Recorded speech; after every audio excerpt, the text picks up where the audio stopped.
Hello everyone. Tonight we're diving into a world where your survival depends on a trickle of water, snaking through stone channels older than your great-grandma's ghost stories. Picture this. It's ancient Rome, and you're waking up in a dusty, crowded insula apartment, the kind of place that makes your modern studio look like a palace. Before you roll up your blanket, hit that like button. Drop a comment telling me where you're watching from and what time it is there. It's so cool to know who's chilling with us from all corners of the globe. You blink awake, the air thick with a stench of sweat, stale bread, and something suspiciously like urine wafting from the street below. Your mouth's dry as a desert, your tongue sticking to the roof like it's glued. You're desperate for a drink, but there's no fridge, no tap, no overpriced coffee shop on the corner. Water? That's a luxury, my friend. And it's not coming to you, you're going to it. Welcome to the grind of ancient Rome, where the aqueducts, those insane feats of engineering, are the only thing keeping you from keeling over in a dehydrated heap. You stumble out of bed, your bare feet slapping against the rough wooden floor, splinters threatening to make your day even worse. The room's dim, lit only by a sliver of sunlight, sneaking through a cracked shutter. Outside, the city's already screaming, vendors hawking overpriced figs, cartwheels grinding on cobblestones, and somewhere a dog barking like it's auditioning for a Roman tragedy. You're exhausted, and it's not even noon. Sound familiar? Yeah, ancient Rome's got that same Monday morning deadline energy you're dodging tonight. Let's get you moving. You pull on a tunic, itchy, smells like it's been through a gladiator match, and head downstairs, weaving through neighbors who look just as miserable as you. The street's a chaos of bodies, like a music festival, but without the lo-fi beats or overpriced tacos. You're headed to the public fountain, the one fed by the aqueducts, because that's your lifeline. But it's not just a stroll. Oh no. The city's a maze of narrow alleys, slippery with mud and who knows what else. You dodge a pile of something foul, your sandals squelching, and wonder if this is what your boss meant by team building. Now let's talk about those aqueducts, because they're not just fancy stone bridges for Instagram-worthy Roman selfies. These are the arteries of the empire, pumping water across miles of rugged hills and valleys to keep 1 million people from rioting in the streets. Imagine you're an engineer, let's call you Lucius, because why not? And you're tasked with building one of these beasts in 312 BCE. No laptops, no AutoCAD, no coffee breaks. Just you, a wax tablet, and a boss who'll have you thrown to the lions if you mess this up. You're standing on a hill, the wind whipping your face, carrying the scent of pine and distant smoke. Below, the Tiber River glints like a lazy snake, but it's filthy. Think less sparkling stream, more open sewer. The city's growing faster than your inbox after a long weekend, and the old wells and cisterns can't keep up. People are dying of thirst, disease, or just straight-up rage. The Senate's breathing down your neck, demanding water, and you've got to figure out how to move it from a spring 50 miles away to Rome's 7 hills. Oh, and it's got to flow downhill the whole way, because pumps? Not invented yet. Gravity's your only friend, and it's a fickle one. You start sketching, your stylus scratching wax like you're carving your own tombstone. The mat's brutal. Slopes need to be precise, no more than a 1% gradient, or the water either stalls or turns into a flood that washes away half the countryside. You're measuring angles with a dioptra, a clunky tool that makes your smartphone's level app look like alien tech. One wrong calculation, and you're not just fired, you're exiled or worse. Your name's erased from history. Stakes high enough for you yet? Let's zoom out. The aqueduct you're designing. Let's say it's the Aqua Appia, Rome's first, stretches 10 miles, mostly underground to avoid enemy sabotage. You're digging tunnels through solid rock, with workers who'd rather be anywhere else. Picture them. Men caked in dirt, their hands blistered, coughing in the damp, torchlit dark. The air's heavy with dust, the kind that sticks in your throat like a bad decision. Every swing of their pickaxe echoes, a dull thud that's both hypnotic and soul-crushing. You're down there with them, Lucius, barking orders, your voice hoarse. One guy, Marcus, keeps muttering about how he'd rather be a fisherman. You roll your eyes, same energy as your coworker whining about their dream job on TikTok. The tunnels are tight, barely wide enough for a man to crawl through. Claustrophobia's creeping in, your chest tightening like you're trapped in a Zoom call that won't end. Water's already seeping through cracks, cold and slimy, soaking your tunic. You're shivering, but there's no time to complain. The city needs this water yesterday. You think about the fountain it'll feed, the one you'll visit later as a regular citizen, not an engineer. Kids splashing, women gossiping, men arguing about chariot races. It's mundane, but it's life. And you're making it possible. Back to you, trudging through Rome streets. You're almost at the fountain now, but the crowd's thick, pushing and shoving like it's Black Friday at a discount store. Your stomach's growling, but breakfast is a distant dream. Maybe some stale bread if you're lucky. The fountain's in sight, its basin carved with nymphs and dolphins, water glinting under the sun. It's beautiful, but you're too tired to care. You elbow your way forward, ignoring the glares, and scoop a handful of water. It's cold, sharp, with a faint mineral tang. You drink deeply, feeling it hit your parched throat like a reset button. For a second, you're alive again. But here's the kicker. That water's traveled farther than you ever will. It started in a spring miles away, carved through mountains, channeled through stone, all because guys like Lucius didn't quit. You're standing there dripping, and you realize this fountain's not just a convenience, it's a middle finger to nature itself. Rome said, we don't care about hills or distance. We'll bend the earth to our will. And they did. Makes your daily grind feel a little less epic, doesn't it? You linger by the fountain, the water's soft gurgle mixing with the city's chaos. A woman nearby is scolding her kid for splashing her tunic. Same vibe as your mom yelling about your muddy sneakers. Life hasn't changed that much, has it? You're still human, still scrambling, still chasing something as basic as a sip of water. But as you turn to head back, your sandal slips on the wet stone, and you nearly faceplant. The crowd laughs, and you mutter a curse under your breath. Typical. You're just trying to survive, and the universe is already plotting your next humiliation. So tell me, how long do you think you'd last in ancient Rome before you're begging for a Wi-Fi signal and a cold brew? Or are you tougher than that, ready to carve your own aqueduct through life's chaos? You're back in the thick of ancient Rome, the sun climbing higher, baking the cobblestones until they radiate heat like a skillet left on the stove.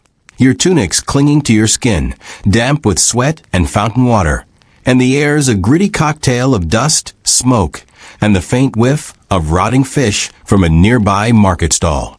You're not just walking through the city now. You're wading through its pulse, every step a negotiation with the chaos. The aqueducts, those silent giants, are still working their magic, feeding the fountains you passed earlier, but you're about to see what it really costs to keep this empire hydrated. Buckle up, because this is where the story gets dirtier, grittier, and a whole lot messier. You're weaving through the Subura, Rome's equivalent of a sketchy downtown block where the rent's cheap and the vibes are cheaper. The alleys are so narrow you can touch both walls without stretching, and the overhang of rickety tenements blocks out the sun, casting everything in a damp, claustrophobic gloom. Your sandals slap against the uneven stones, each step kicking up a puff of dirt that sticks to your shins. Somewhere nearby, a baby's wailing, its cries sharp enough to slice through the low hum of voices. Merchants haggling, drunks arguing, a woman shouting at someone to pay their tab. It's a cacophony that makes your modern earbuds and lo-fi playlists feel like a cruel fantasy. You're hungry, your stomach twisting like it's trying to escape, but food's a problem for later. Right now, you're headed to the baths, because if you don't wash off this grime, you're pretty sure you'll start growing mushrooms. The baths are a big deal in Rome, not just for getting clean, but for flexing social status. Think of them as the ancient equivalent of a trendy gym where everyone's secretly judging your yoga pants. The water that fills those massive pools? straight from the aqueducts, piped in with precision that would make your Wi-Fi router blush. But getting that water to the baths is a saga of sweat, blood, and some seriously unhinged engineering. Let's slip back into Lucius's sandals, our overworked engineer from earlier, because he's not just building tunnels now, he's wrestling with the kind of logistics that'd give a modern project manager a nervous breakdown. Picture Lucius standing at the edge of a valley, the kind of rugged, rocky sprawl that looks like it was designed to ruin your day. The aqueducts got to cross this gap, and underground tunnels won't cut it here. You need a bridge, a massive multi-arch beast that'll carry water high above the ground without collapsing under its own weight. The wind's howling, tugging at your cloak, and the distant bleating of goats is the only sound breaking the silence. Your crew's down there, a ragtag mix of slaves, freedmen, and locals who'd sell their own kids for a day off. They're hauling limestone blocks, each one heavier than your existential dread, and the dust is so thick it's like breathing sandpaper.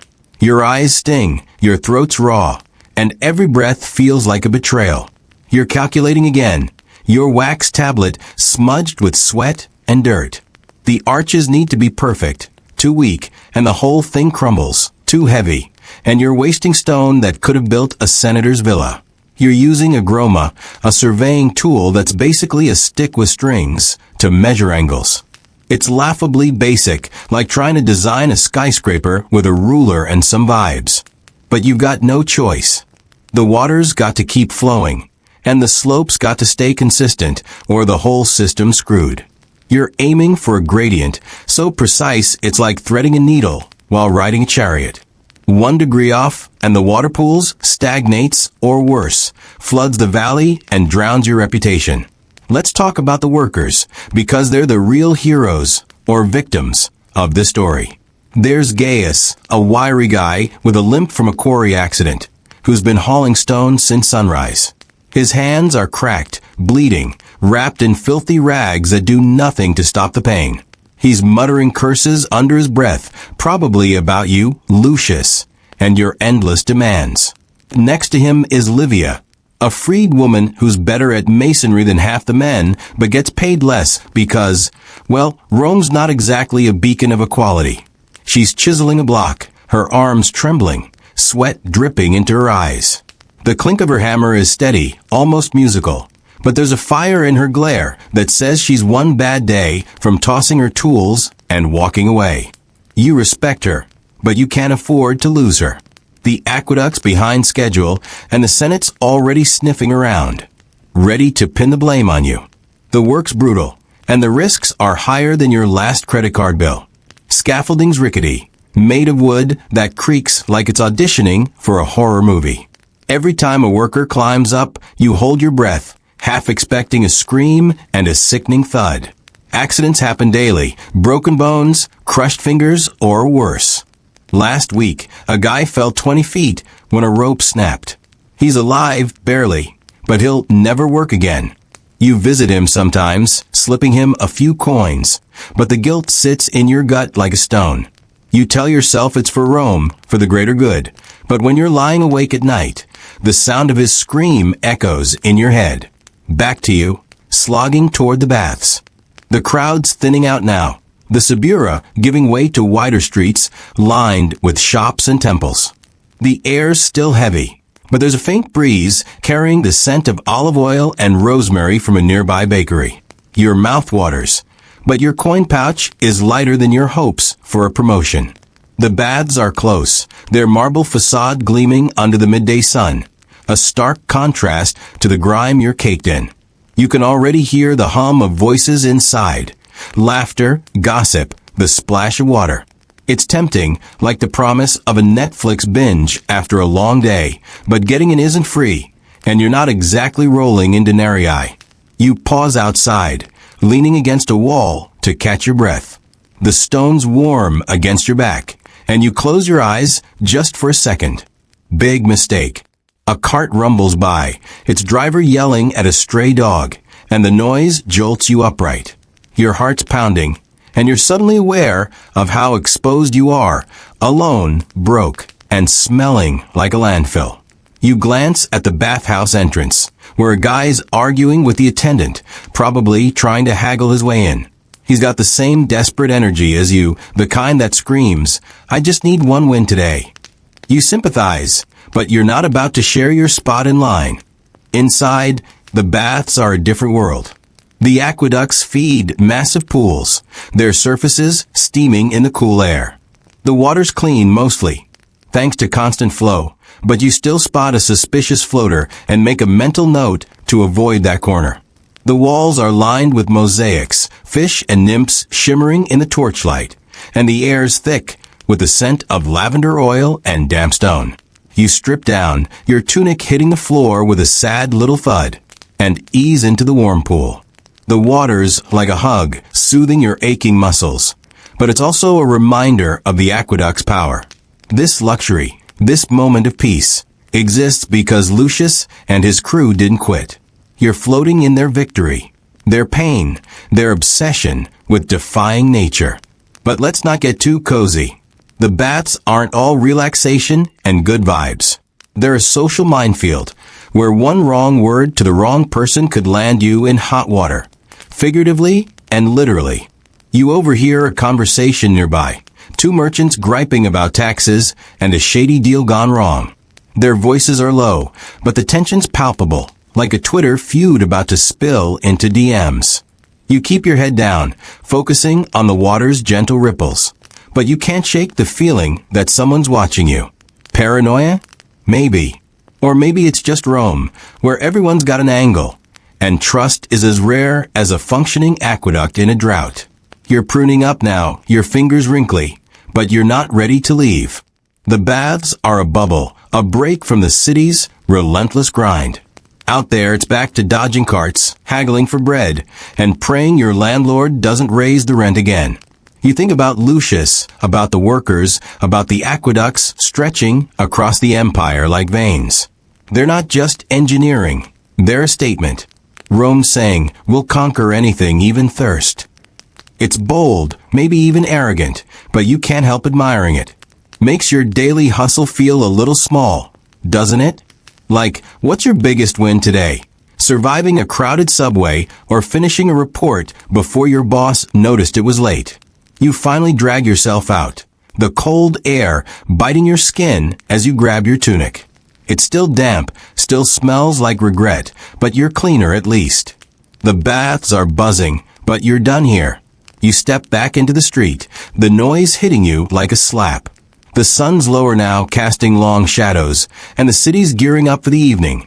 More chaos, more deals, more fights. You're just one soul in the swarm, but you're alive. And that's something. For now. The sun's dipping low now, painting Rome's rooftops in shades of amber and bruise purple. But the city doesn't sleep, and neither do you. You're back on the streets, your tunic still damp from the baths, sticking to your skin like a bad decision. The air's cooler, but it's thick with the day's leftovers. Smoke from cooking fires, the sour tang of spilled wine, and that ever-present undercurrent of human struggle. Your stomach snarling, a reminder that you haven't eaten since that pathetic crust of bread at dawn. You're not just hungry, you're hollow, like your insides are staging a protest. But food can wait. Right now, you're headed to the Forum, the heart of Rome, where deals are made, egos clash, and the aqueduct's true purpose comes into focus. This isn't just about water, it's about power, and you're about to feel it. The streets are still buzzing, though the crowds have shifted. The morning's frantic energy has mellowed into something sharper, more calculated. Men in togas strut past, their voices loud with fake confidence, while hawkers push their last wares, wilted greens, questionable meat skewers, amulets that promise luck but deliver nothing. You dodge a kid sprinting through the crowd, his bare feet black with grime, probably running an errand for a master who'll beat him if he's late. You wince, not just for him, but for the ache in your own legs. Every step feels heavier, like the city's pressing down on you, daring you to keep going. Sounds familiar, doesn't it? Like that moment when your inbox is screaming, and all you want is to crawl under a blanket with a snack and some mindless scrolling. You're getting closer to the forum, the air growing louder, sharper, like the hum before a storm. The aqueducts are still on your mind, their invisible presence feeding the city's veins. You passed another fountain on your way, its basin slick with algae, kids splashing while their mothers traded gossip spicier than a reality TV reunion. That water, so easy to take for granted, is a miracle of engineering, a middle finger to geography. But miracles come at a cost, and you're about to see the other side of the aqueducts, not the glory, but the grind, the politics, and the blood baked into every stone. Let's slip back into Lucius's world, our engineer who's probably aged a decade in the last year. You're not on the Valley Bridge anymore. You're in the city now, overseeing the final stretch of the Aqua Appia as it snakes toward the forum. The Senate's watching, their togas pristine, their patience thinner than your last nerve. You're standing in a trench, knee-deep in mud that smells like despair, supervising a crew laying lead pipes to channel water to the public fountains. The air's damp, heavy with a metallic tang of wet earth and the faint sulfur of nearby springs. Your boots are soaked, each step a squelch that makes your skin crawl. You're shivering, but there's no time to care. Deadlines don't wait, not even in ancient Rome. The pipes are a nightmare. Leads heavy, expensive, and a pain to work with, but it's the best you've got. You're bending them into shape, your hands aching, the metal cold and unyielding. Every joint has to be perfect or the water leaks. And you're not just wasting resources, you're inviting disease. The workers around you are exhausted, their faces gaunt, eyes dull like they've forgotten what hope feels like. There's Quintus, a hulking guy who's been on the crew since the start, his arms scarred from years of hauling stone. He's quiet today, which worries you. Normally, he's cracking jokes, keeping the others going, but now he's just hammering stakes into the ground, each blow heavier than the last. You want to ask what's wrong, but the overseer's nearby, his whip coiled like a snake, and you can't afford to look soft. The overseer's a piece of work. Let's call him Drusus. He's got the charm of a tax audit and the temper of a hungover bear. He's pacing the trench, barking orders, his voice like nails on a chalkboard. You hate him, but he's got the Senate's ear, and one bad report could end your career. Drusus doesn't care about the aqueduct's genius. He cares about quotas, budgets, and looking good in front of his patrons. Sound familiar? Yeah. He's the ancient version of that middle manager who schedules 8 a.m. meetings just to flex. You grit your teeth, focusing on the pipes. But every shout from Drusus makes your blood boil. You're not just building an aqueduct. You're surviving a power game where everyone's playing dirty. Let's talk about the politics, because the aqueducts aren't just engineering. They're propaganda. The Senate funds them, but they expect a return. And not just in water. Every fountain, every bath, every pipe is a chance to flex Rome's might. The Aqua Appia's your baby, Lucius, but it's also a billboard for Appius Claudius, the censor who commissioned it. His name's carved into the stone, not yours, and that stings like a paper cut. You're pouring your soul into this, risking your life, while he's sipping wine in a villa, taking credit. The workers? They get nothing, not even an odd. You see Livia, the mason from the bridge, now laying pipes with the same fierce precision. She catches your eye, and for a second, you share a look, two cogs in a machine that doesn't care if you break. The trench is chaos. A pipe bursts, spraying water that smells like iron and earth. Workers scramble, slipping in the mud, cursing in languages you barely understand. Drusus is screaming, blaming everyone but himself. And you're in the middle, shouting orders, trying to plug the leak before the whole trench floods. Your heart's pounding, your hands slick with mud, and the cold water's soaking you to the bone. You're not just fighting physics now, you're fighting time, politics, and the creeping fear that this'll be the mistake that ruins you. You think about the forum, where the water will flow if you pull this off. Merchants will drink, senators will bathe, and nobody will know the cost. Nobody but you and the crew and the ghosts of those who didn't make it. Back to you, stepping into the forum. The noise hits like a wave, voices, footsteps, the clink of coins. It's Rome's beating heart, a sprawl of temples, basilicas, and statues that scream wealth and power. The air's cleaner here, scented with incense from a nearby altar, but it's still heavy, like the weight of 1,000 eyes judging you. You're nobody in this crowd, just another pleb dodging senators and their entourages.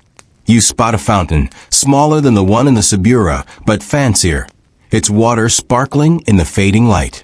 You pause, tempted to drink, but the crowd's pushing, and you're swept along like a leaf in a current. The forum's a stage, and everyone's performing. A lawyer's arguing a case, his voice sharp, slicing through the hum. Two women are whispering, their laughter cruel, probably shredding someone's reputation. A priest in white robes passes, his face serene, but you catch the glint of ambition in his eyes. It's all a game, power, status, survival. And the aqueducts are the fuel. Without water, this place would grind to a halt. No fountains, no baths, no deals sealed over wine. You feel it now, the invisible web tying the city together, and it's humbling. You're small, but you're part of it, drinking from the same system that keeps Rome alive.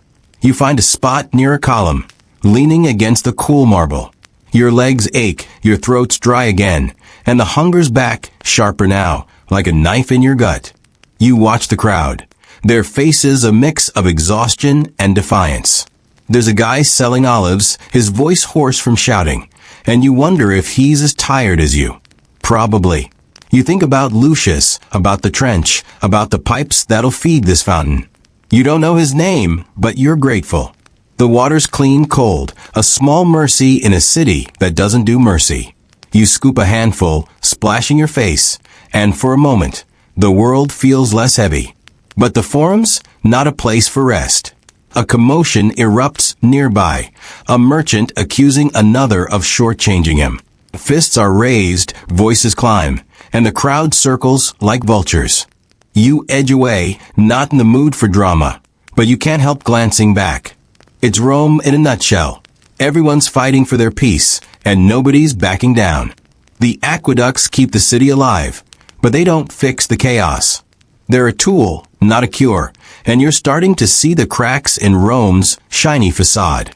Power's a drug, and everyone's hooked. The sky's darkening, stars peeking through the haze. You're bone-tired, but the day's not done. You gotta find food, a place to sleep, a way to make it through tomorrow. The aqueducts are working, the water's flowing, but life's still a grind. You think about Lucius, Livia, Quintus, Drusus, faces in a story you'll never fully know. They're building something bigger than themselves, something that'll outlast them. Makes you wonder what you're building, doesn't it? A career? A TikTok following? Or just a life that doesn't crush you? So, how long could you play the forum's game before you're outmaneuvered by a slick-talking senator or a shady olive vendor? Or are you ready to carve your own path, even if it means getting a little mud on your sandals? Night's creeping over Rome now. The sky a deep indigo streaked with clouds that look like they're plotting something sinister. The forum's still humming, but it's a different beast after dark. Shadows stretch long, torchlight flickers on marble, and the air's thick with the scent of burning pitch and spilled wine. You're still here, your legs screaming for a break, your stomach a hollow pit that's given up on polite complaints. The hunger's real, clawing at you like a stray cat you accidentally made eye contact with. You're weaving through the thinning crowd, dodging clusters of men laughing too loudly, their breath sour with cheap wine. You're headed toward a tavern, chasing the promise of food and maybe a corner to rest. But in Rome, nothing's ever that simple.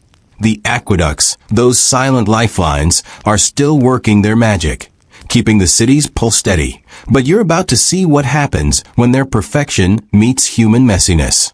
Your sandals are caked with mud, each step a gritty reminder of the day's grind. The air's cooler now, but it's heavy, carrying the damp chill of stone and the faint rot of garbage piled in alleys. You pass a fountain, its water glinting under a torch's glow, and for a second, you're tempted to stop, to splash your face and pretend the world's not pressing down on you. But the tavern's close, its noise spilling into the street. Raucous laughter, the clink of cups, a lute player butchering a tune with more enthusiasm than skill. It's not exactly a 5-star Yelp review, but it's warm, and right now that's enough. You push through the crowd, your shoulder brushing against a guy who smells like he bathed in garlic, and step into the chaos. The tavern's a fever dream of heat and noise. The air's thick with smoke, sweat, and the greasy scent of roasted meat that makes your mouth water and your stomach lurch at the same time.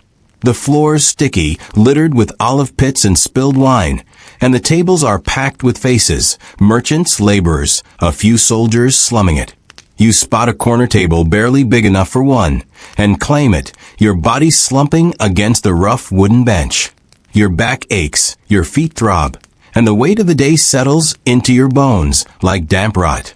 You're not just tired, you're fraying like a charger cable that's been bent one too many times. But you're here, alive, and that's a win, even if it doesn't feel like one.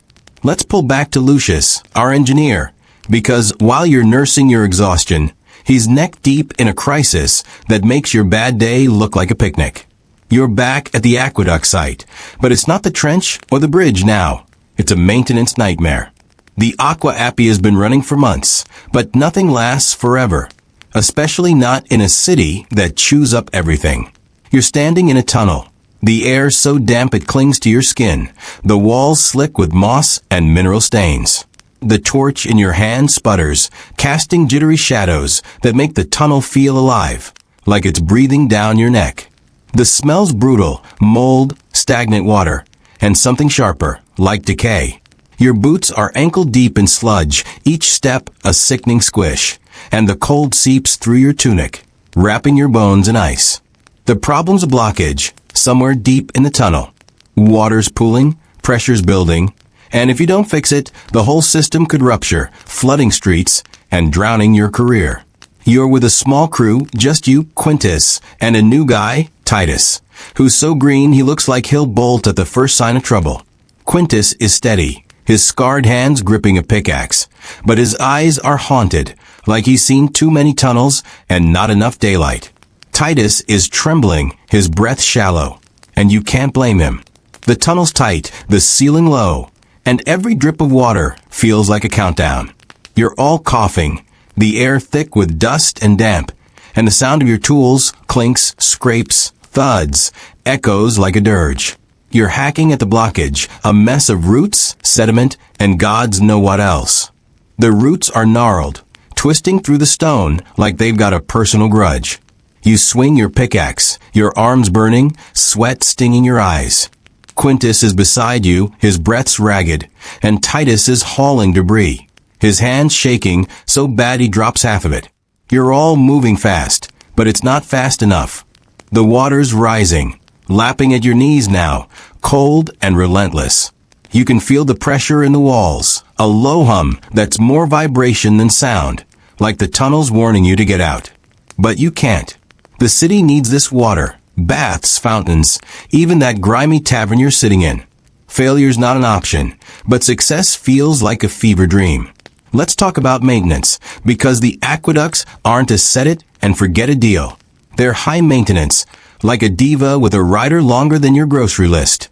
Tunnels clog, pipes corrode, and bridges crack under the weight of time and weather.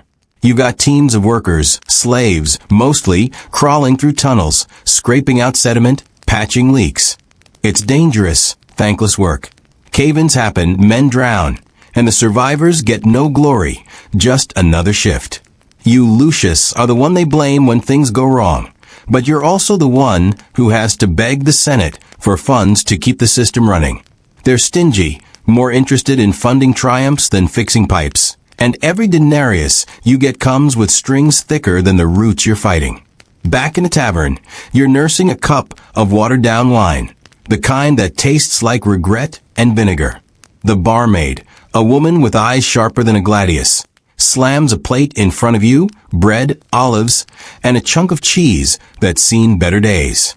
You tear into it, the bread tough, the olives bitter, but it's food, and your body's screaming for it. The tavern's louder now, a fight brewing in the corner over a dice game gone sour. You keep your head down, focusing on the meal, but you can't shake the feeling that you're being watched.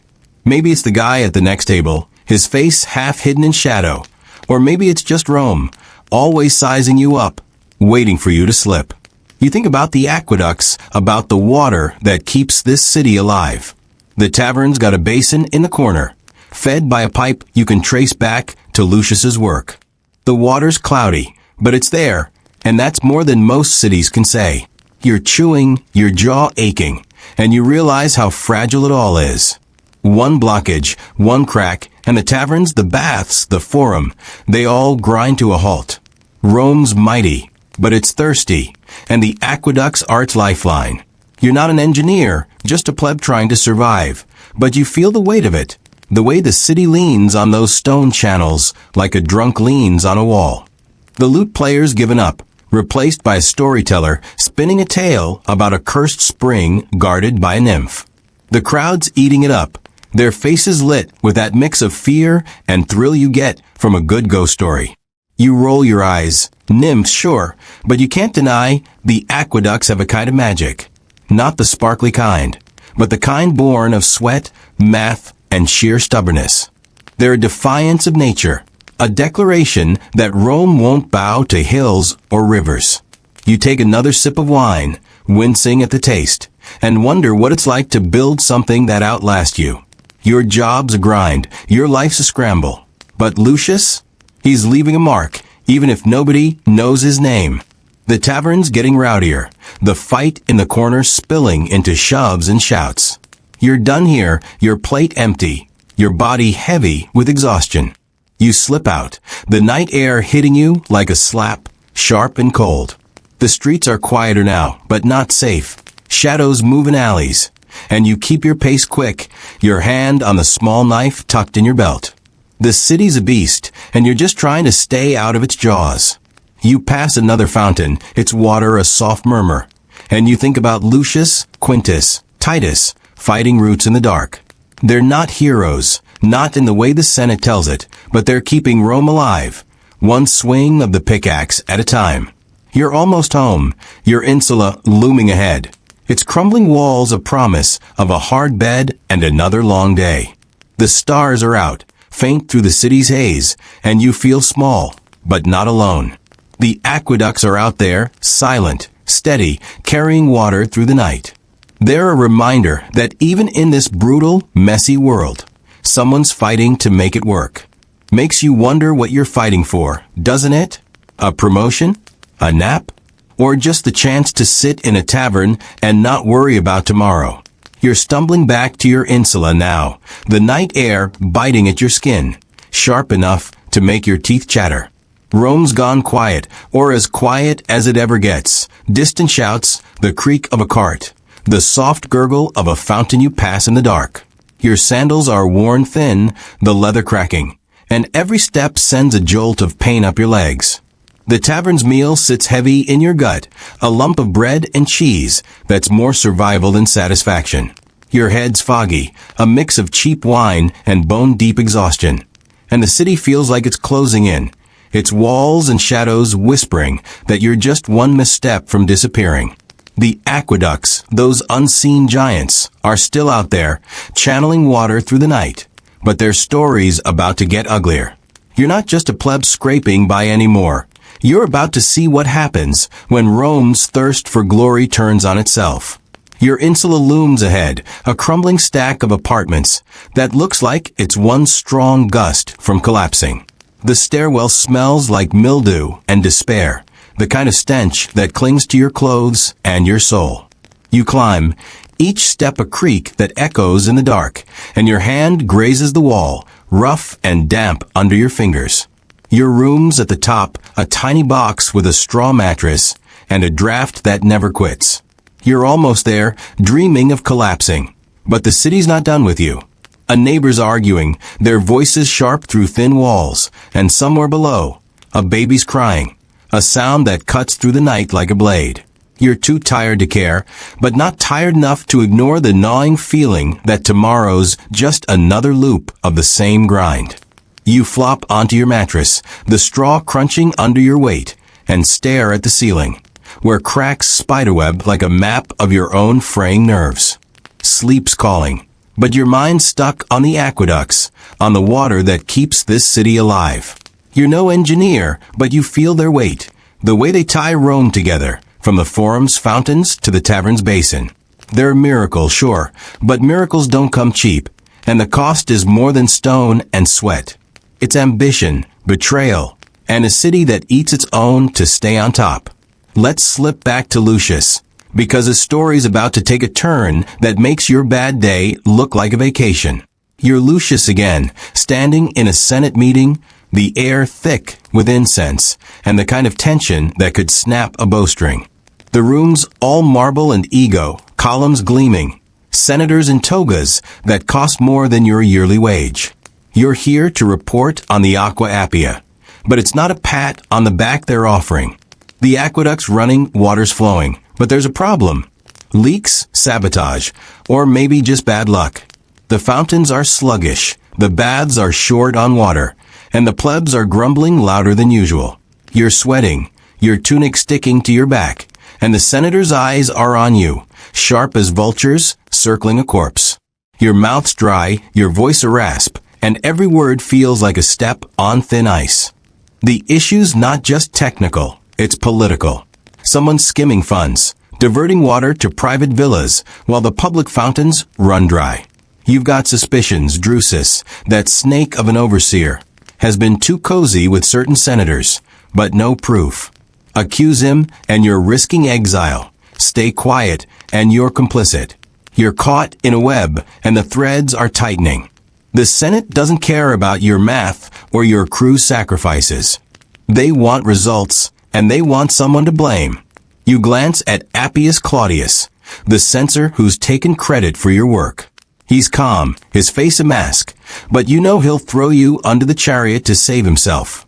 You're not just an engineer now. You're a pawn in a game where the rules change with every move. Let's talk about the water itself, because it's not just a resource, it's a weapon. The aqueducts feed Rome's growth, its baths, its fountains, but they also feed its power struggles. Senators and elites tap into the system, siphoning water for their gardens and private pools, while the Subura's fountains sputter. It's not just greed, it's control. Water means influence, loyalty, votes. You Lucius have seen the pipes diverted, the valves tampered with, and every time you fix a leak, another appears, like the gods themselves are mocking you.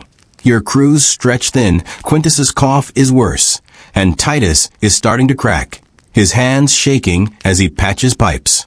You're all drowning, not in water, but in the city's hunger for more. Back in the Senate, you're trying to explain the leaks, your voice steady, but your heart pounding. You talk about sediment, about roots, about the need for more funds, but the senators aren't listening. They're whispering, smirking, already planning who'll take the fall. Drusus is there, his eyes glinting, and you know he's the one feeding them lies, painting you as incompetent. You want to scream, to tell them about the nights you've spent in tunnels, the workers who've died, the math that's kept Rome alive. But you don't. You bow your head, swallow your pride, and promise to fix it. The meeting ends, and you're dismissed, your footsteps echoing in the marble hall like a funeral march. You're back in the tunnels, now, the air colder, the dark heavier. The torchlight's weak, barely pushing back the shadows, and the smell's worse, rotting roots, stagnant water, and something sharper, like blood. You're with Quintus and Livia this time, crawling through a narrow section where the leaks turned the floor to mud. Your knees are raw, your hands blistered, and the cold so deep it's like the earth's trying to claim you. Livia's ahead, her hammer tapping stone, searching for the break. She's quiet, focused, but you catch the tension in her shoulders, the way she flinches at every sound. Quintus is behind, coughing, his breath's wet and ragged. You're worried he won't last the week, but you can't say it. Not here, not now. The leak's bad, a crack in the pipe, water spraying like a wound. You're all scrambling, mud in your eyes, your hands slipping on wet stone. Livia's shouting, her voice sharp, and you're shoving a patch into place, your arms screaming. The water's relentless, soaking you, chilling you to the core.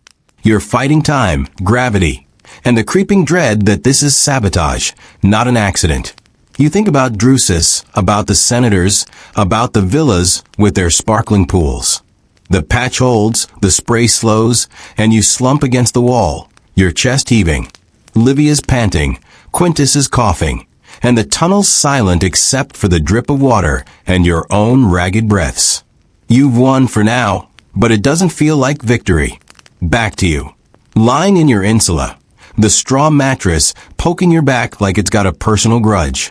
The neighbor's argument has died down, but the baby's still crying, a sound that's both heartbreaking and infuriating. You're trying to sleep, but your mind's racing, replaying the day, the forum, the tavern, the fountains. You think about the aqueducts, about the water that's flowing even now, through tunnels and pipes you'll never see. It's humbling, the way something so simple can hold a city together, but it's also chilling. Rome's built on sacrifice, Lucius's, Quintus's, Livia's, and you're just another soul caught in its gears. You roll over, the straw crunching, and stare at the wall, where moonlight leaks through a crack. Your body's heavy, but your thoughts are heavier. The aqueducts aren't just engineering, they're a mirror, showing Rome's strength and its rot. The water flows, but it's tainted with greed, betrayal, and the kind of ambition that burns everything in its path. You're no senator, no engineer, just a pleb trying to make it to morning. But you feel it, the city's pulse, its hunger. You close your eyes, willing sleep to come, but the baby's cry lingers, and the night feels alive, watching you. You're drifting now, the line between dream and reality blurring. You see tunnels, water, faces, Lucius, Livia, Quintus, Drusus. They're all part of it, the aqueducts, the city, the endless grind. You're part of it too, even if you don't want to be. The water keeps flowing, the city keeps breathing, and you're carried along, whether you like it or not. Makes you wonder what you're carrying, doesn't it? Your own ambitions, your own betrayals, or just the weight of another day you've survived. You're awake again, or maybe you never really slept. The straw mattress under you feels like a bed of nails, each poke a reminder that rest in Rome is more hope than reality. The insula's quiet now, the baby's cries faded, but the silence is worse. Heavy, like the city's holding its breath, waiting for you to screw up. Your body's a map of aches, your legs stiff, your back screaming from yesterday's endless trudging. The air's damp, smelling of mold, and the faint tang of smoke from a neighbor's extinguished lamp. Dawn's creeping in, a gray light seeping through the cracked shutter, and you're already dreading the day. Your mouth's dry, your throat raw, and the thought of water, clean, cold, aqueduct-fed water, is the only thing dragging you upright. The aqueducts are still out there, silent and relentless, but their story's about to twist into something darker, where engineering meets desperation and Rome's hunger for control starts to eat its own. You swing your legs off the mattress, your feet hitting the cold floor with a wince. The wood's splintered, and you're half expecting to limp through the day with a shard in your heel. You pull on your tunic, the same one from yesterday, stiff with dried sweat and tavern grime. It smells like defeat, but you've got no choice. Laundry's a luxury, and you're barely scraping by. You stumble to the door, your stomach growling loud enough to wake the neighbors, and head downstairs. The stairwell's creaks echoing like a warning. The street stirring, the first vendors setting up, their voices hoarse as they hawk bread and figs. The air's crisp, carrying the scent of baked clay, and the Tiber's muddy stink. You're headed to a fountain, because water's your first fight of the day, and in Rome, even that's a battle. The streets are waking up, but they're meaner in the early light. Shadows clinging to corners like they're up to no good. You pass a man slumped against a wall, his cloak ragged, his snores rattling. He's either drunk or dead, and you're not sticking around to find out. Your sandals slap the cobblestones, the sound sharp in the quiet, and you dodge a pile of something foul, your nose wrinkling. The fountain's not far, its soft gurgle calling you like a siren, but the city's already testing you. A cart rumbles by, its driver cursing a stray dog, and you jump back, your heart pounding. It's barely morning, and Rome's already throwing punches. Makes you miss your cozy bed and that overpriced coffee you used to complain about, doesn't it? You reach the fountain, its basin chipped but still proud, water glinting in the dawn's half-light. There's a small crowd, women with jars, kids splashing, an old man muttering about the gods. You push through, ignoring the glares, and scoop a handful of water. It's cold, sharp, with a faint mineral bite that wakes you up more than you'd like. You drink deeply, the chill hitting your empty stomach like a shock, and for a second, you're grateful. This water, this moment, is the Aqueduct's gift, a thread of life in a city that's all teeth and claws. But gratitude's fleeting, because the aqueducts aren't just about water, they're about survival. And survival in Rome means blood, betrayal, and a system that's starting to crack under its own weight. Let's dive back into Lucius's world, our engineer who's hanging on by a thread. You're not in the tunnels or the Senate now. You're at a construction site on the city's edge, where the Aqua Appia's being expanded to meet Rome's endless thirst. The sun's barely up, but the air's already thick with dust, the kind that coats your throat and turns every breath into a rasp. You're standing on a scaffold, rickety with creaking under your weight, overlooking a half-built aqueduct bridge. The arches are rising stone by stone, but it's slow, brutal work, and the crew's on edge. The smell's a mix of sweat, lime mortar, and the sharp tang of cut stone, and the noise, hammers, shouts, the groan of ropes, pounds your skull like a hangover. Your crew's a mess. Quintus is gone, his cough finally winning, and the loss sits in your chest like a stone. Livia's still here, her hands steady as she lays mortar, but her eyes are harder now, like she's seen too much to hope. Titus is hanging on, barely, his face pale, his movements sluggish. There's a new guy, Rufus, a wiry kid with a smart mouth who's already clashing with the overseer, Drusus, who's back and meaner than ever. Drusus struts the site, his whip coiled, his voice a snarl as he barks orders.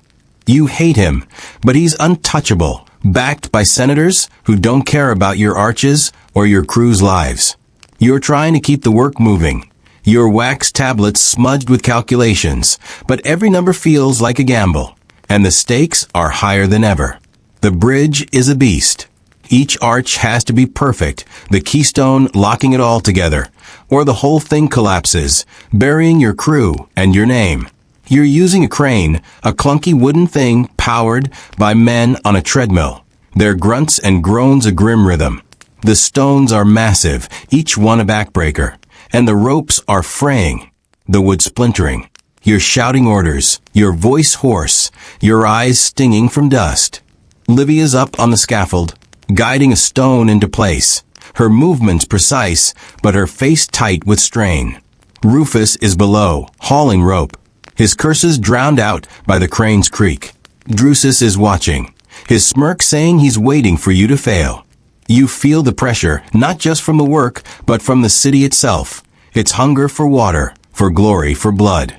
Let's talk about the cost, because this isn't just engineering, it's sacrifice. The aqueducts are Rome's pride, but they're built on broken bodies. Workers fall, scaffolds snap, stones crush. You've lost count of the injuries, the names, the faces. You visit the injured when you can, slipping them coins, but it's not enough. The Senate's pushing for speed, not safety, and Drusus is their hammer, driving you into the ground. You're hearing whispers, sabotage, again. Stones misplaced, ropes cut, tools missing. You suspect Drusus, but proving it's like catching smoke. The crew's morale is crumbling, and you're the one holding it together, or trying to. You're not just building a bridge, you're fighting a war, and the enemy's everywhere. Back to you, at the fountain. You're done drinking, your hands dripping, the cold water a fleeting relief. The crowd's thinning, the women heading home, the kids chased off by a grumpy old man. You linger, watching the water ripple, and think about the aqueducts, about the men and women who make them possible. You're no hero, just a pleb trying to survive, but you feel their work in every sip, every splash. The city's alive because of them, but it's also cruel, demanding more, always more. You turn away, heading back to the streets, your stomach still empty, your body heavy. The day's just starting, and Rome's already sharpening its claws. You're walking now, the city waking around you. Vendors shout, carts rumble, and the air's filling with the scent of bread and smoke.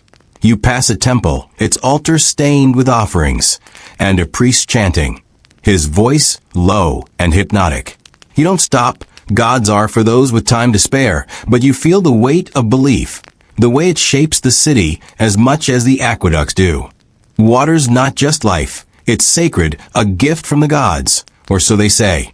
You're not sure you buy it, but you're grateful for the fountains, for the baths, for the chance to keep going.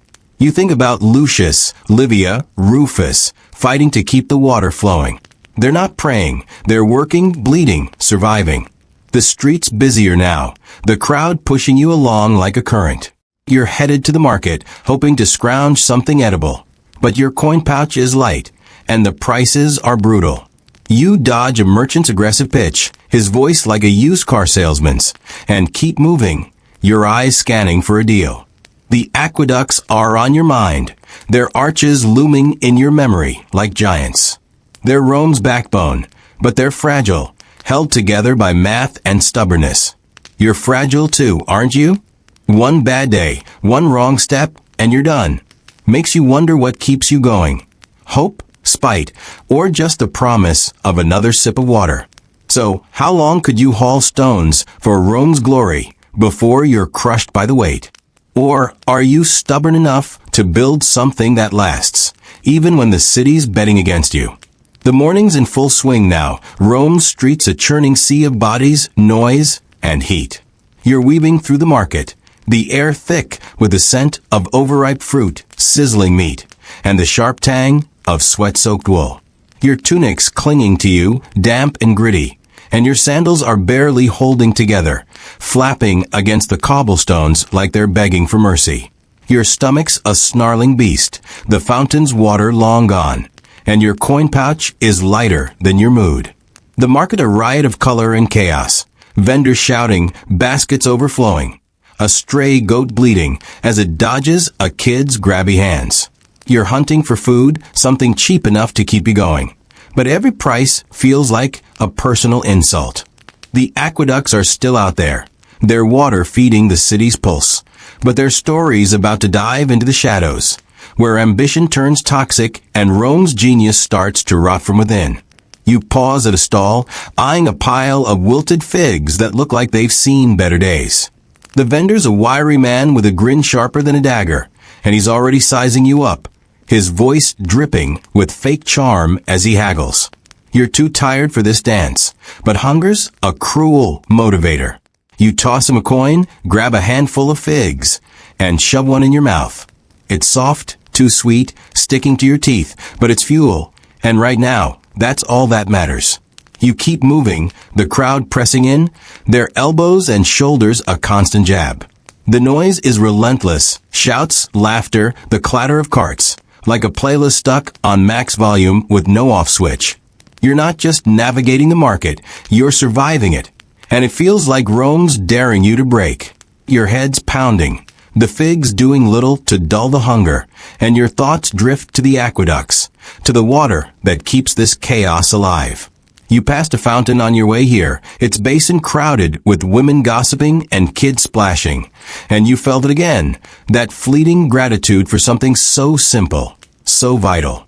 But simple's a lie.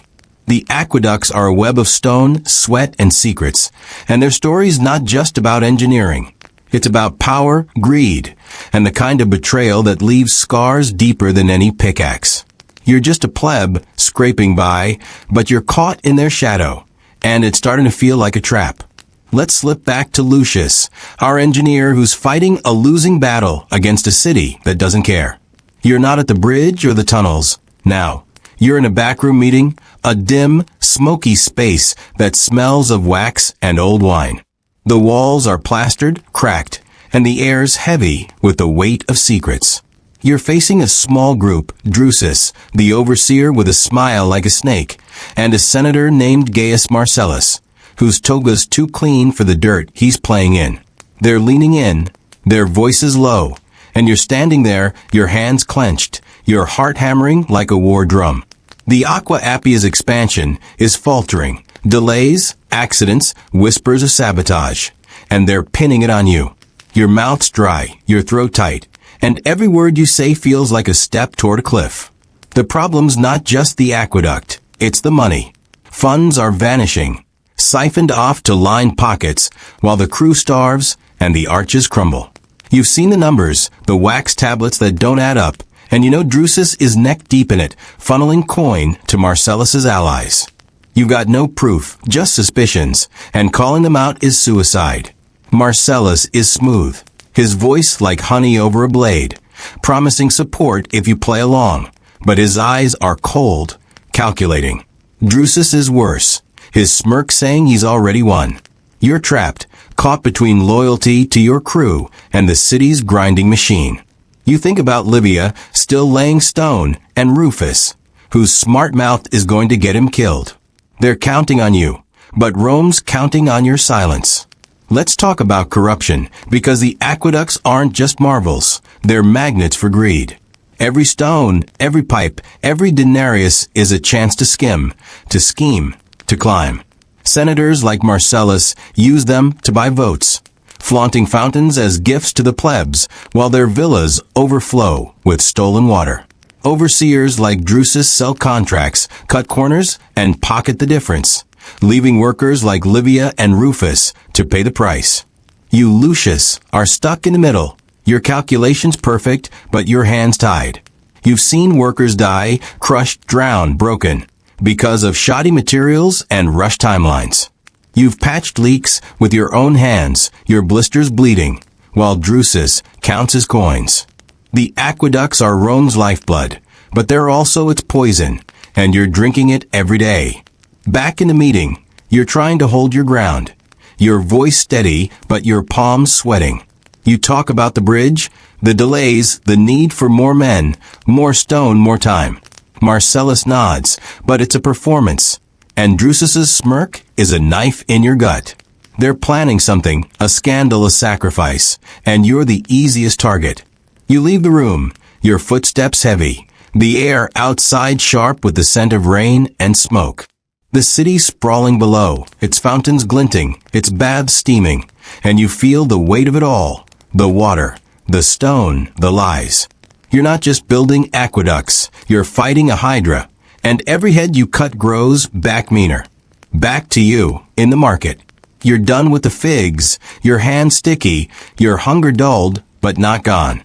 The crowd's thicker now, the sun higher, baking the cobblestones until they radiate heat like a furnace. You're sweating, your tunic a second skin, and the noise is a hammer on your skull. You spot a familiar face, Clodia, a woman from your insula, her basket full of greens and a scowl that could curdle milk. She's haggling with a vendor, her voice sharp, and you catch her eye. She nods, but there's no warmth, just the shared exhaustion of people who know the grind too well. You keep moving, your eyes scanning for a deal, but your mind's on the aqueducts, on the water that's everywhere and nowhere, a promise and a curse. You pass a small shrine, its altar cluttered with offerings, flowers, coins, a child's toy. A woman's praying, her voice a soft murmur, and you feel the pull of it, the need to believe in something bigger. The aqueducts are sacred in their way, a defiance of nature that feels like a deal with the gods. But the gods don't care about Lucius or Livia or you. They don't care about the coin stolen, the workers crushed, the water diverted to villas, while the Subura thirsts. You're not praying, but you're hoping for a meal, a bed, a day that doesn't end in defeat. The market's a battlefield, and you're just trying to make it out alive. You find a stall selling bread, the loaves small but fresh, their crusts golden and crackling. The vendor's kinder than most, her eyes crinkling as she hands you a loaf for your last coin. You tear into it, the warmth spreading through your fingers, the taste earthy and real. It's not enough, but it's something, and you cling to it, the way you cling to the fountain's water, to the aqueduct's promise. You're sitting now, on a low wall, the stone warm under you, the market swirling around. You watch the crowd, their faces a mix of hunger and hustle, and you feel it, the city's pulse, its cruelty, its strength. The aqueducts are part of it, feeding the beast, but they're also a mirror, showing Rome's cracks, its greed, its endless need to conquer. You're chewing slowly, savoring the bread, but your thoughts are heavy. You think about Lucius, about the meeting, about the lies piling up like sediment in a pipe. You don't know his name, but you know his fight, the way he's holding the line against a city that's ready to chew him up. You're fighting too, in your own way, fighting hunger, fighting exhaustion, fighting the feeling that you're just a speck in Rome's shadow. The bread's gone now, your hands empty, and the market's still roaring, indifferent to your struggle. You stand, your legs shaky, and head back into the fray, because that's what you do. You keep going, even when the city's betting against you. The sun's climbing, the heat pressing down, and the days stretching out like a road with no end. The aqueducts are out there, their water flowing, their arches standing, but they're not saving you. They're just there, a reminder that Rome's built on sacrifice, and you're part of it, whether you like it or not. Makes you wonder what you're sacrificing, doesn't it? Your time, your dreams, or just the chance to rest without the city's claws in your back. The sun's high now, scorching Rome's streets, until the cobblestones feel like they're plotting revenge. You're trudging through the city, the bread from the market a fading memory, your stomach already grumbling like it's got a personal grudge. Your tunic's a damp, gritty mess plastered to your skin, and your sandals are one bad step from disintegrating. The air's thick, a stew of dust, sweat, and the faint rot of garbage baking in alleys. The market's behind you, but the noise lingers, vendor shouts, the clatter of carts, a woman's laugh sharp enough to cut glass. You're headed to a workshop, chasing a day's work to keep your landlord off your back, but every step feels like wading through mud. The aqueducts are still out there, their water feeding Rome's endless hunger, but their story's about to crack open, exposing the rot beneath the stone, where loyalty frays, trust burns, and the city's thirst for control turns deadly. You're weaving through a quieter street now, the crowd thinner, the buildings leaning in like they're eavesdropping. The air's still heavy, but there's a breeze, faint and warm, carrying the scent of olive oil from a nearby stall. Your legs ache, each step a dull thud, and your head's pounding, a mix of hunger and the relentless heat. You pass a small fountain, its basin chipped, water trickling like it's too tired to care. You pause, splashing your face, the cold a fleeting shock that doesn't quite reach your bones. The water's clean, aqueduct-fed, and for a second you're grateful, but gratitude's a luxury, and Rome's not in the mood to indulge you. You shake off the drops, your hands dripping, and keep moving, because stopping too long feels like tempting fate. The workshop's not far, a squat building with smoke curling from its chimney, the air around it sharp with the tang of molten lead and charred wood. You're hoping for work, carrying, cleaning anything to earn a coin, but the city's stingy, and jobs are scarcer than shade. You're not alone. Others are heading the same way, their faces gaunt, their eyes hard with the kind of desperation that makes you clutch your knife a little tighter. The street's alive, but it's a mean kind of life, full of sharp elbows and sharper glares. You dodge a man hauling a basket of fish, their dead eyes glinting, and the smell hits you like a slap. Rome's a beast, and you're just trying to avoid its teeth. Your thoughts drift to the aqueducts, to the water that's keeping this city from choking on its own dust. You've seen the fountains, the baths, the pipes snaking through the streets, and you know they're more than stone and math. They're Rome's defiance, its middle finger to nature. But defiance comes at a price, and it's not just measured in coins or corpses. It's in the deals struck in shadows, the promises broken, the lives ground down to keep the water flowing. You're just a pleb scrambling for survival, but you feel it, the aqueduct's weight, their secrets, their cost. And it's starting to feel like a noose. Let's slip back to Lucius, our engineer who's drowning in a city that's supposed to be his salvation. You're not in a meeting or a tunnel now. You're at the aqueduct site. But it's night. The sky a bruised purple studded with stars. The bridge is almost done, its arches looming like giants, but the work stalled, plagued by accidents and whispers of sabotage. You're standing on the ground, a torch in your hand, its flames spitting and flickering, casting shadows that dance like ghosts. The air's cool, heavy with the scent of wet stone and pine, but it's laced with something darker. Fear, maybe, or the stink of betrayal. Your crew's small tonight, just Livia and Rufus, their faces lit by the torch's glow, their eyes wary. The problem's a collapsed arch, a section that gave way under suspicious circumstances. The stones are scattered, jagged, like the aftermath of a battle, and the dust still hangs in the air, coating your throat. You're inspecting the damage, your hands trembling, not from cold, but from rage. This wasn't an accident. Someone tampered with the mortar, weakened the supports. You're sure it's Drusus, the overseer who's been bleeding the project dry, but proof is a ghost. And without it, you're just a man shouting into the void. Livia's beside you, her hammer idle, her face tight with the same anger you feel. Rufus is pacing, his smart mouth quiet for once, his hands clenched into fists. The crew's breaking, and you're the one supposed to hold it together. Let's talk about sabotage, because the aqueducts aren't just targets for wear and tear, they're pawns in a war for power. Rivals in the Senate, men like Gaius Marcellus, use them to flex muscle, to ruin enemies, to climb. A failed aqueduct is a scandal, a chance to topple a censor like Appius Claudius and pin the blame on someone expendable, like you, Lucius. Drusus is their tool, cutting corners, planting flaws, all while smiling to your face. You've seen the signs, shoddy stone, missing tools, workers paid to look the other way.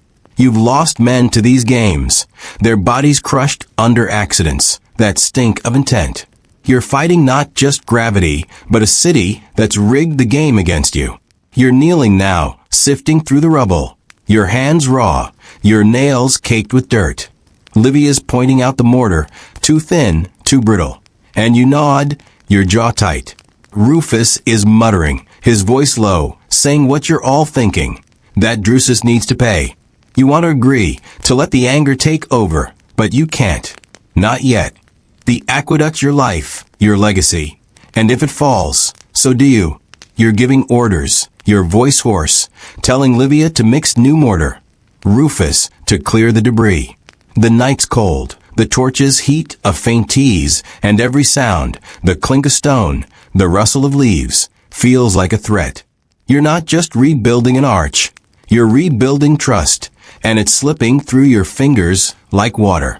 Back to you, at the workshop.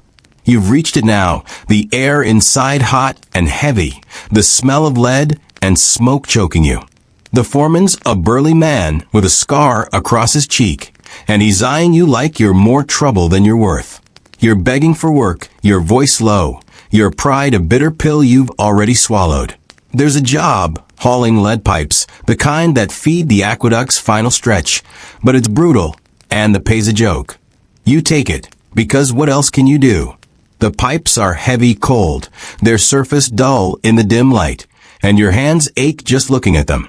You're working with others, their faces as tired as yours, their grunts and curses a grim chorus.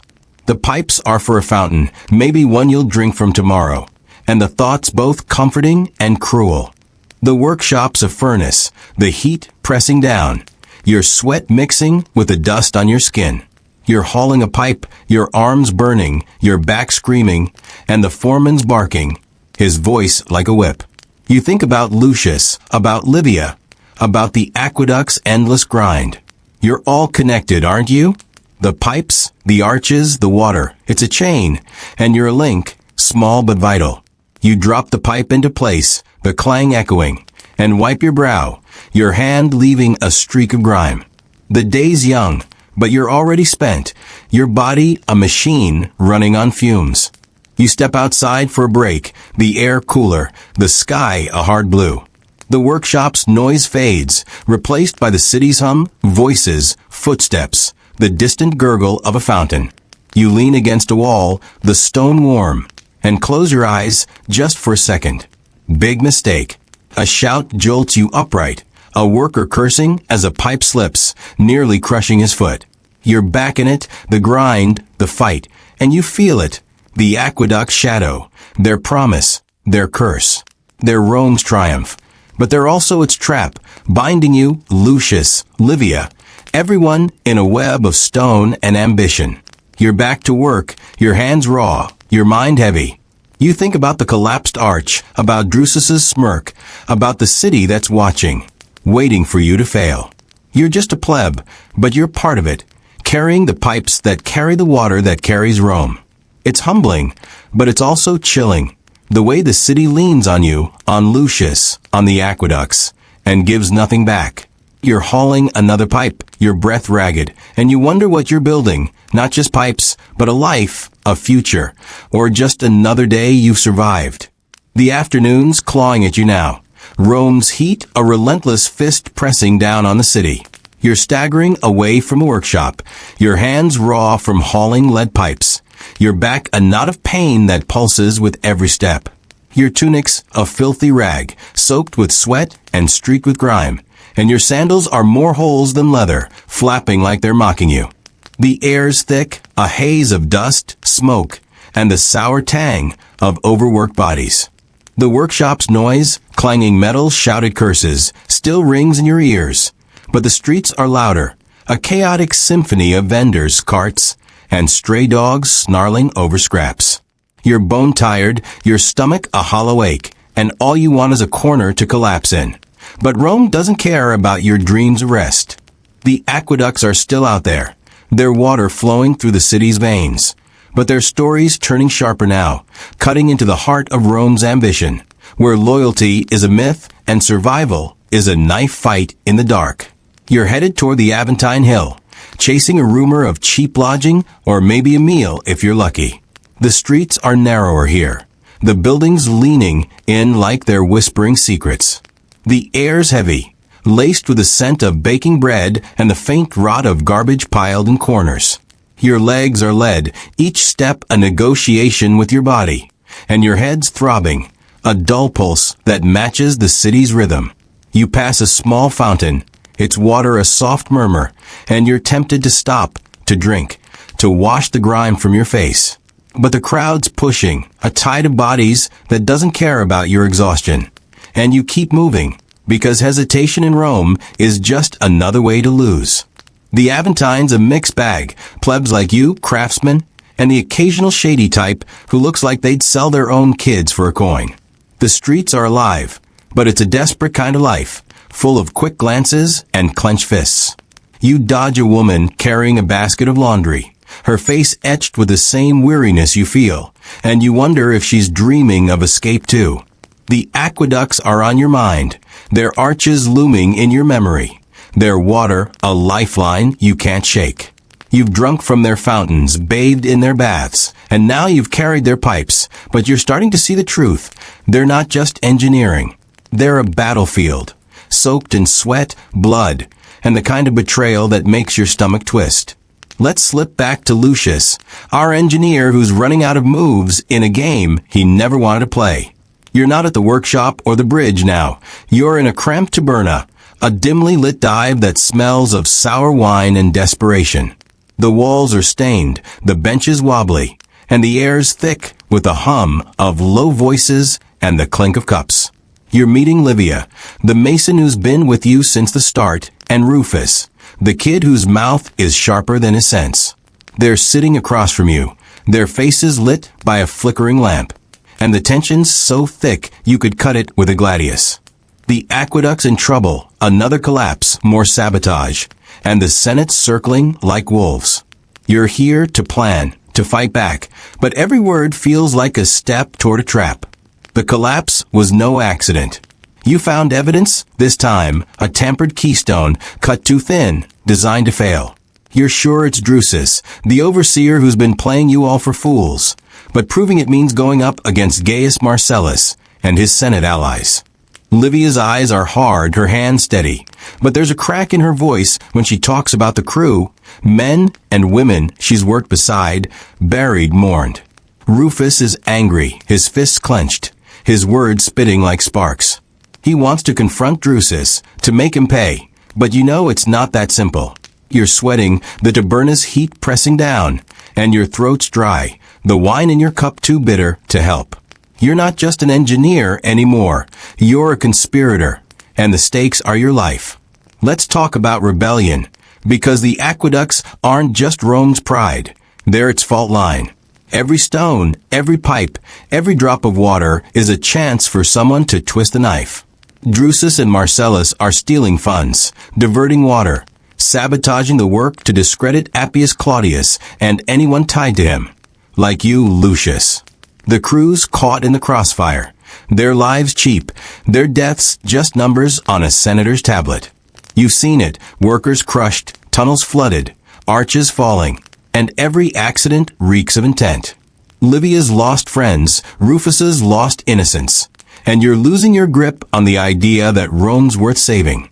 The aqueducts are a marvel, but they're also a mirror, showing the city's greed, its cruelty, its endless hunger for control.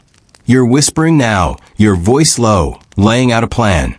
You'll gather proof, shoddy stones, tampered tools, anything to expose Drusus. Livia's nodding, her jaw tight, but Rufus is restless, his foot tapping like he's ready to bolt. The taberna's noise is a shield, but every laugh, every shout feels like a spy listening in. You're scared, not just for yourself but for them. Livia, who's tougher than stone, but not invincible. Rufus, who's all fire and no caution. You think about the aqueduct, about the arches you built, the water you've channeled. It's your legacy, but it's also your chain, binding you to a city that's ready to bury you. You've finished the plan, your words heavy, and the three of you slip out, the night swallowing you like a secret. Back to you, on the Aventine. You've reached a tenement, a sagging pile of bricks that's home to half the neighborhood. The landlord's a sour-faced man with a ledger and no mercy, and you're begging for a corner to sleep in, your voice hoarse, your pride long gone. He grunts, takes your last coin, and points to a shared room that smells like sweat and despair. You collapse onto a straw mat, the floor hard beneath, and your body groans, every muscle scream. The room's crowded, snores and murmurs filling the air, and you're too tired to care. You close your eyes, but sleep's a distant promise, your mind racing with the day's grind, the workshop, the pipes, the aqueducts. You think about the water, about the fountains you've passed, the baths you've dreamed of. You're part of it, aren't you?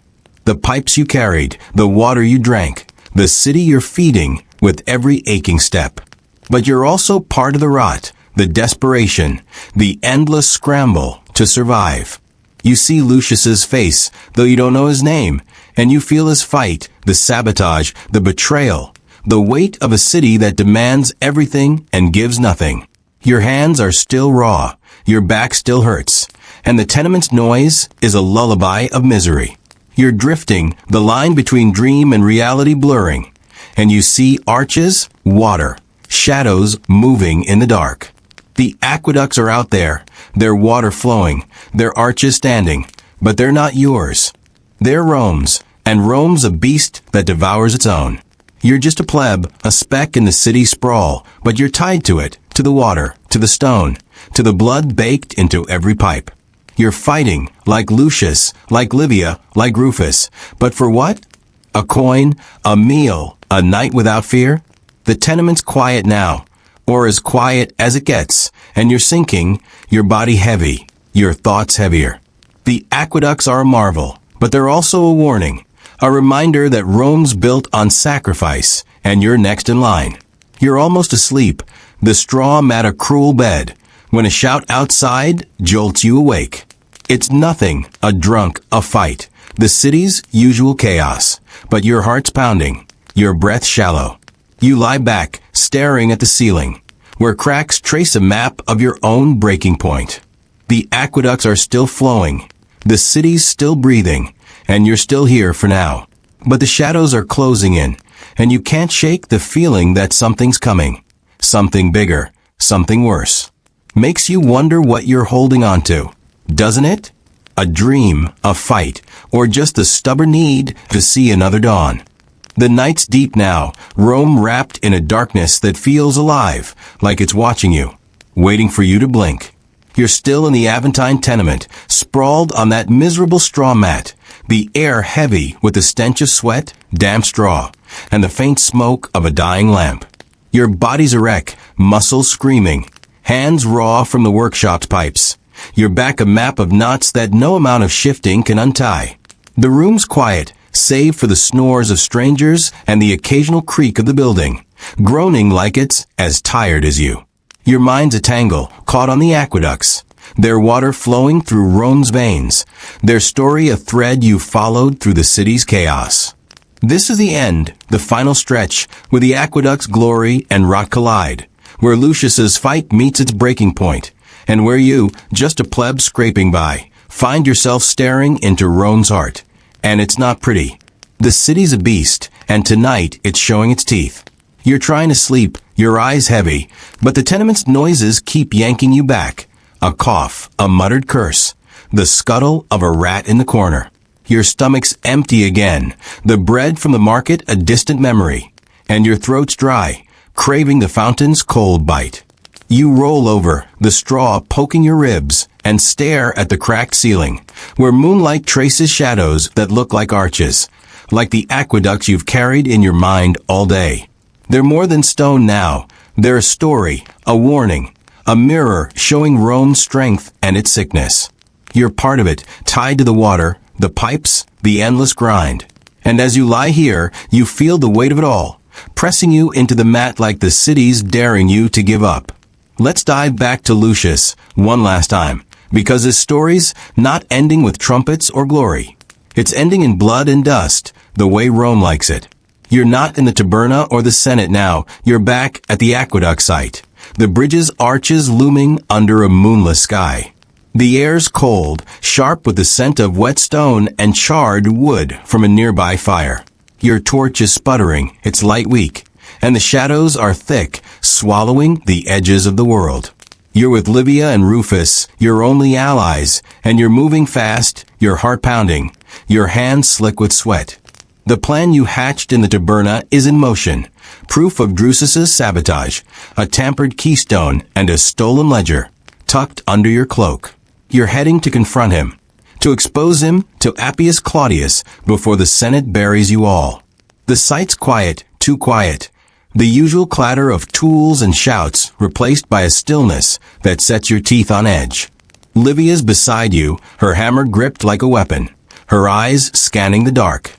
Rufus is twitchy, his usual bravado gone, his breath shallow. You're all scared, but there's no turning back. Drusus is waiting, you're sure of it, and this is your last chance to save the aqueduct, your crew, yourself. You reach the bridge, its arches half finished, their shadows jagged against the sky. The ground's littered with debris, broken stones, snapped ropes, the wreckage of your work. Your boots crunch on gravel, the sound loud in the silence, and you feel it, a presence, a trap, the city's claws closing in. Drusus steps out of the shadows, his smirk lit by a torch, flanked by two men with knives that glint like promises. You freeze, your stomach lurching, and Livia's grip tightens on her hammer. Rufus curses under his breath, his hands balling into fists. Drusus's voice is smooth mocking, saying he knew you'd come, that you're fools for thinking you could outplay him. He's got the Senate's ear, Marcellus's gold, and your proof means nothing if you're dead. You're talking, stalling, your voice steady, but your mind racing. You pull out the ledger, holding it up, saying Appius will hear you, that the aqueduct's worth more than his bribes. Drusus laughs, but there's a crack in his confidence, a flicker of doubt. Let's talk about endings, because the aqueducts aren't just Rome's lifeline, they're its crucible, burning away everything soft until only the hard truths remain. You, Lucius, have built something extraordinary, a system that defies nature, that feeds 1,000,000 souls. But you've also seen its cost, workers crushed, funds stolen, trust betrayed. Drusus is the face of that rot, but he's not the root. The Senate, the city, the endless hunger for power, they're the poison, and the aqueducts are just their tool. You're fighting for more than water now. You're fighting for Livia, for Rufus, for the crew you've buried, for the idea that Rome could be better than this. But Rome doesn't care about ideas, only winners, and you're running out of time. The confrontation explodes. Rufus lunges, reckless, and one of Drusus's men swings, his knife flashing. You shout, diving forward, your torch falling, its flames snuffed in the dirt. Livia's hammer arcs, a dull thud as it connects, and there's chaos, grunts, curses, the metallic tang of blood in the air. You're grappling with Drusus, his hands clawing, his breath hot and sour. You're not a fighter, but you're desperate, your fists swinging, your body fueled by rage. The ledger's on the ground, pages torn, and you're screaming for Livia to grab it, to run. She's hesitating, her face torn, but she bolts, disappearing into the dark. Rufus is down, groaning, and you're alone with Drusus, his knife at your throat. You're losing, the blade biting your skin, a warm trickle of blood. But you're not done. You twist, your knee finding his gut, and he stumbles, his knife clattering. You're on him, your hands around his throat, and for a second, you're not Lucius. You're every worker who's died, every lie you've swallowed, every dream Rome's crushed. You don't kill him, though. You can't. You shove him back, gasping, and grab the ledger scraps, running into the night, your lungs burning, your body screaming.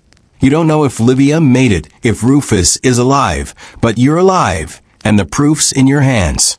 You'll find Appius, you'll tell the truth, and maybe, just maybe, the aqueduct will stand. Back to you, in the tenement. You're awake, your heart racing, the fight playing out in your mind like a dream you can't shake. The room's still dark, the air still sour, but you're not just a pleb anymore. You're part of the aqueduct story, tied to Lucius, to elf fights, to the water that's kept you going. You sit up, your mat crunching, and rub your eyes, the city's pulse humming through the walls. You think about the fountains, the baths, the pipes you carried, and you feel it, the aqueduct's power, their cost, their defiance. They're Rome's triumph, but they're also its warning, a reminder that everything, water, trust, life, comes at a price. You're standing now, your legs shaky, and you stumble to the window, pushing the shutter open. The night's cool, the stars faint through the city's haze, and you breathe deep, the air sharp with smoke and stone. Rome's out there sprawling merciless, its fountains glinting, its arches standing, its secrets buried in the dark. You're small, a speck in its shadow, but you're here, and that's something. You've survived the streets, the workshop, the hunger, and you'll survive tomorrow, because that's what you do. You keep going, like the water, like the aqueducts, like Lucius fighting for a truth nobody wants to hear. The city's quiet, or as quiet as it gets, and you're alone with your thoughts. You think about the aqueducts, about their arches stretching across hills, their tunnels carving through stone, their water defying everything to reach you. They're a marvel. But they're also a scar, etched with the lives they've claimed, the betrayals they fed, the greed they fueled. You're part of it, drinking their water, carrying their pipes, living their story. And as you stand here, the night pressing in, you feel a chill, not from the air, but from the truth. Rome's built on sacrifice, and it's not done taking. So, as you crawl back to your mat, the straw crunching, think about this. What are you sacrificing to keep your own world flowing? Your time, your dreams, your fight? The aqueducts are still out there, and they're whispering. Things might get worse before they get better. Sleep tight, my friend, and dream of water that runs clean, because tomorrow's another day in Rome, and it's not pulling punches. Good night. And I'll see you soon, same time, same place, for another story that'll make your modern chaos feel like a nap.